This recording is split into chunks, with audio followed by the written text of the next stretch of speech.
Good evening, people. I hope you guys have had a wonderful football-filled weekend filled with high school football, college football, and also today was the beginning of the start of the NFL. But first, we got to talk about some of these high school athletes from Friday and also a lot of them that are standing out currently in college. Let's talk about it. All right, guys, before we get started, I want to send a big shout out to everyone who has went on Instagram, Facebook, and YouTube to subscribe or follow to Brutus J Podcast. If you haven't, please do, and thank you for your support. All right, guys, we have a lot to talk about. A lot of action happened Friday, Saturday, and Sunday filled with high school football, college football, and also today was the start of the 25-26 NFL football season. So, yes, we had a lot of disappointed fans in the Atlanta Falcons, and I'm pretty sure a lot of excited fans for their team if they performed well. But we're going to talk about some of these high school scores first. Bowden, 42. Westside Macon, 22. Bremen, 38. McNair, 12. Carrollton, 63. Lithia Springs, 0. Good Lord, Carrollton. Central, 45, 13. So, yes, a lot of blowouts, but a lot of good games. And shout out to the teams. You know, if you haven't won a game this year, hopefully for the rest of the year, you will get better and be successful. Now, let's talk about some of these college football games that have been going on. So, I want to point out a few players who played locally in the Carroll County area. One beginning with I'm pretty sure some of you guys probably know who I'm about to talk about. Can you say it with me? Ding, ding, ding. Vakari Swain. This kid has been lighting it up last weekend against Virginia Tech. 80-yard punt return for a touchdown. This weekend against South Carolina State. Can you say 2 more punt returns for a touchdown? This kid from Central, yes, I said it, Central Carrollton is lighting it up. And I know if you're a Central line, you're off your feet, supporting this brother because it's real good to see local talent shining in the college football and also hopefully in the NFL real soon. Other players, Montrez Smith. I watched the Austin Peay versus Georgia game. Mr. Montrez Smith, I know both his parents, I'm pretty sure they're very proud of you. Mr. Montrez Smith had 4 solo tackles in the first quarter. 4 solo tackles in the first quarter. So real good job, kid. Keep it up. Also, I watched the Florida State game. I saw Mr. Shamar Onox. He got in a few plays. He did real good. So yes, if I haven't called out anybody, somebody please comment, let me know because I love speaking about local talent that's involved in college football or the NFL. Now, some of you know, I explained last weekend that I have a son that plays for the University of North Carolina, but he's injured, but we still show support to the team. So with that being said, last weekend, we did travel to Chapel Hill to see the start of the Bill Belichick era, and it didn't go so well. So yes, just like everybody else, when it was 41-14 in the third quarter, we decided to get up and leave as well. So the only thing that was cooking good in Chapel Hill was Waffle House last Saturday night. But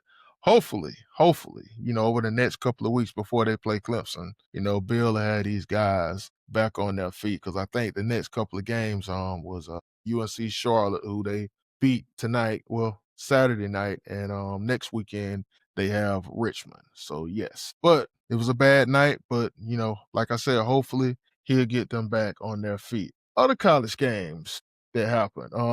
As I said, Georgia won. They beat Austin Peay. LSU was in a sloppy game. They beat Louisiana Tech. Alabama got back on their feet. Shout out to Alabama. I know y'all feeling a little better after winning 7-0 after losing last weekend to Florida State. Last weekend, I had 3 picks. One was Texas, Ohio State. I picked Ohio State. Of course, LSU, Clemson. I picked LSU. And out of all the teams, I lost the Alabama versus Florida State game. So I'm thinking, that's a loss I don't mind because they're Alabama. But I guess maybe that should be something I should do. Pick Alabama to lose. No, pick them to win and they lose. So, but I lost it, but wasn't a bad loss. Wasn't a bad loss at all. All right.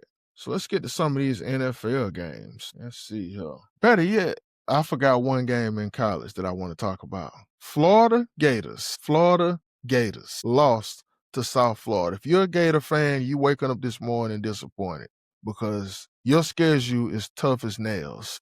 When I say tough, tough, this was a game every Gator was expected to win because South Florida, from a talent perspective, nothing compared to Florida. So Florida should have won that game, but unfortunately they lost and they want their head coach, Billy Donovan, out of there. So Florida, good luck to you guys next week when you come to the real Death Valley. Now, to some of these NFL games, if you're an Atlanta Falcons fan, I'm going to go ahead and call it out. I have never been one to believe in curses. Never to believe in curses. I remember when they first put up the Atlanta Falcons Stadium, and, it was a rumor going around that it was a lady who was very disappointed that they was removing the church to build a stadium there. And that she put a curse on them and said the Falcons would never be successful at anything. When I first heard that, I'm like, man, that's just a myth. Well, I'll tell you what, I'm starting to renege on that. I'm really starting to renege on that because I just don't understand. Like, this goes back, like, ever since the 28-3 thing.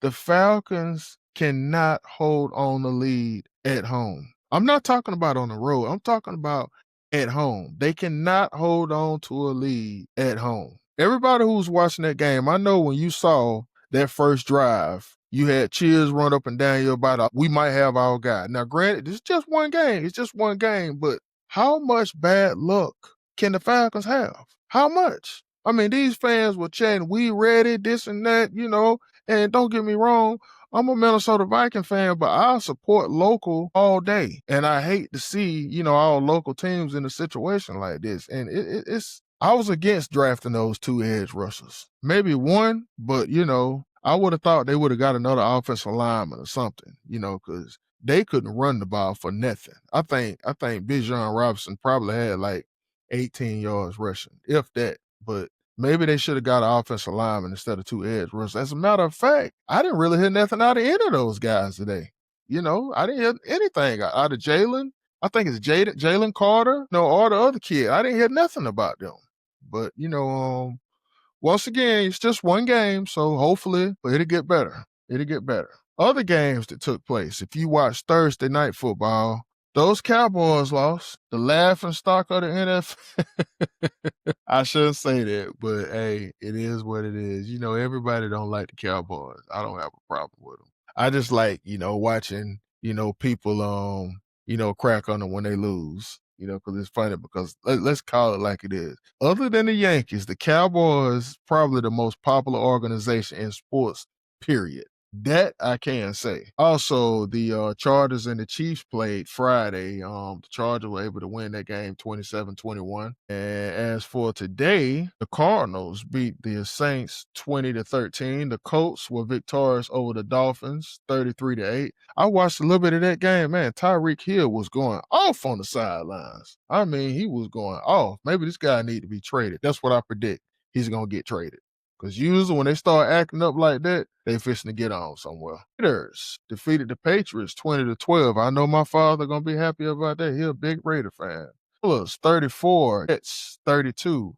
And Rodgers lit it up 4 touchdowns, 4 touchdown passes. His debut with the Steelers was good, but also Justin Fields had a good game as well. He had a good game, Both of those teams, playing for their former teams. Yeah, they lit it up.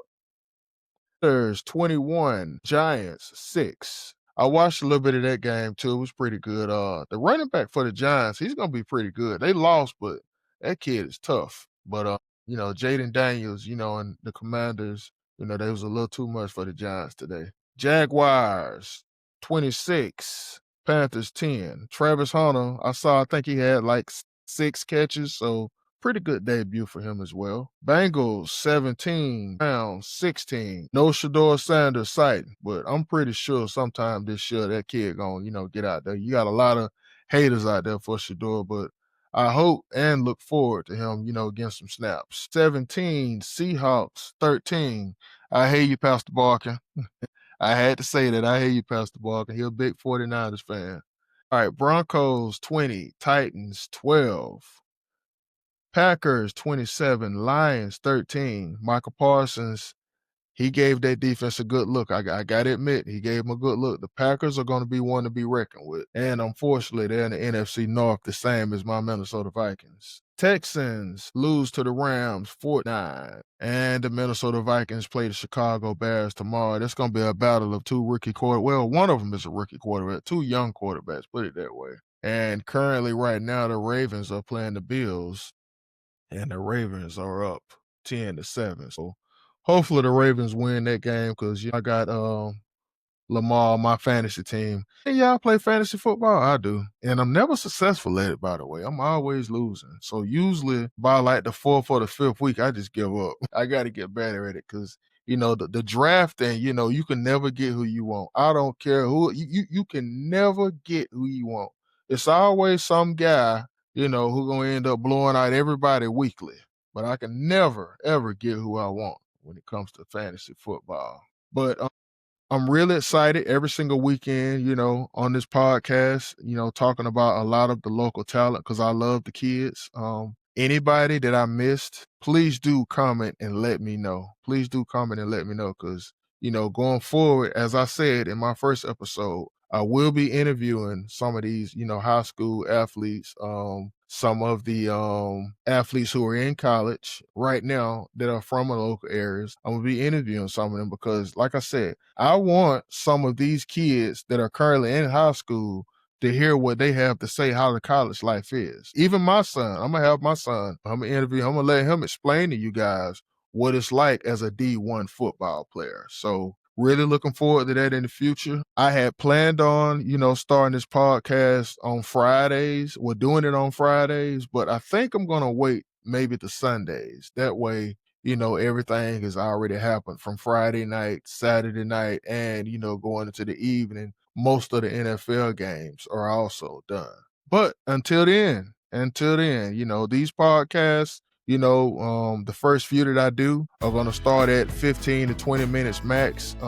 Soon, like I said, when I get interviews, they'll be a little longer. But as of now, they'll be around 15, 20 minutes. But I really do appreciate you guys' support. So please follow me on YouTube, follow me on Instagram, follow me on Facebook, and hit that follow or subscribe button. And once again, thank you for your support. And you guys have an awesome week. And I will see you again next Sunday. And good luck to you local kids. I will be uploading a lot of different clips. Thank you and have a great week.